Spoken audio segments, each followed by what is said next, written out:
Donc maintenant Moshe demande au Bnei Israël d'apporter tout ce qu'ils peuvent apporter pour construire le tabernacle, la maison d'Hachem, la maison de Dieu. Et le verset 35, paragraphe 35, verset 22, il y a marqué « Et les hommes vinrent avec les femmes ». C'est quoi les hommes vinrent avec les femmes? Certains commentaires disent c'est quoi? C'est quand les hommes ils sont venus apporter à Moshe le bois, le cuivre, l'or. Quand ils sont arrivés, qu'est-ce qu'ils ont vu?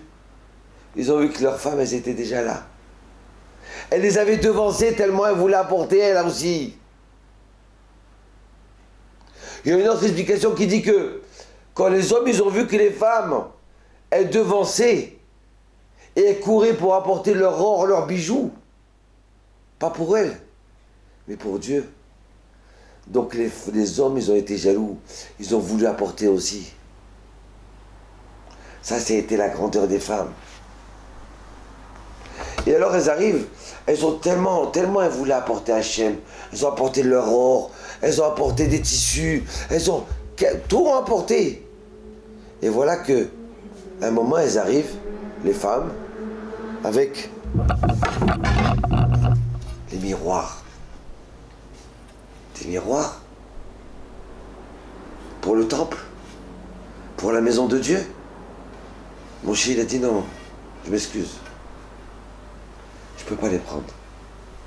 Non. Moshe pensait dans sa tête. Comment? Un miroir, c'est fait pour se faire belle. Et malheureusement, les miroirs, c'est bien belle pour qui?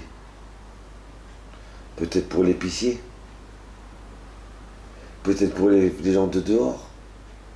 Pour les être jalouses, rendre jalouse la voisine. Vous savez, il y a des fois des femmes qui sont à la maison habillées en haillons, les cheveux en l'air. On dirait qu'on rentre dans une maison d'une sorcière, que tu nous en préserves. Pour rigoler. Hein. Et puis quand elles vont acheter un radis en bas de la rue, chez l'épicier, elles se mettent avec tout le maquillage possible. Pourquoi? Tu t'habilles pour la rue ou tu t'habilles pour ton mari?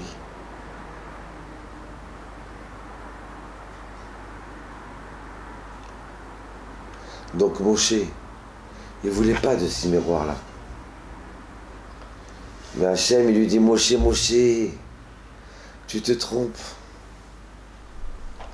Ces filles d'Israël, là, dans le moment le plus noir de l'histoire du peuple d'Israël en Égypte, alors qu'elles étaient en esclavage, et que les hommes, ils étaient tellement rués de coups, et souffraient à cause du travail immense. Ils s'écroulaient dans les champs. Ils n'avaient pas la force de rentrer à la maison. La seule chose qu'ils voulaient, c'était dormir. Ils étaient désespérés. Ils dépérissaient. Ils voulaient divorcer. Et alors les femmes, pour leur donner courage, parce qu'il fallait construire le peuple d'Israël, qui continue, elles ont pris leur miroir. Elles se sont maquillées. Elles se sont fait belles. Elles ont pris un peu d'eau. Et en prenant l'eau dans le puits, il y a des poissons qui sont rentrés. Elles sont arrivées dans les champs. Avec l'eau, elles ont lavé le visage de leur mari. Elles leur fait cuire des petits poissons. Et alors après qu'ils aient bu et qu'ils aient mangé,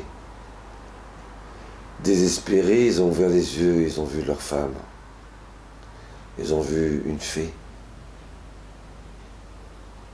Ils ont vu une ange. Et à ce moment-là, ils ont espéré dans leur mariage. Et grâce à ça, les femmes elles étaient enceintes et elles accouchaient 6 enfants à la fois. Donc Hachem il dit à Moshe, ces miroirs ils sont kadosh. C'est grâce à eux que le peuple d'Israël il a continué. Donc tu vas prendre ces miroirs et tu vas faire un bassin où les Kohanim ils vont se laver pour se purifier. Je les veux ces miroirs. Ils sont kadosh pour moi. Vous comprenez? On peut d'un même miroir s'en servir pour le mal. Et du même miroir être la meilleure femme, la plus grande femme du monde. Celle qui, grâce à elle, le peuple il va être délivré. Et nos sages ils disent, de la même façon que c'est grâce aux femmes juives qu'il y a eu la délivrance en Égypte, de la même façon, ça sera grâce aux femmes juives qu'il y aura la délivrance au dernier exil, maintenant. Où les femmes se feront belles pour leur mari, et que pour leur mari. Qu'elle redonnera courage à leur mari, qu'elle leur redonnera morale à leur mari, qu'elles seront plus fortes pour faire venir le Mashiach. Amen.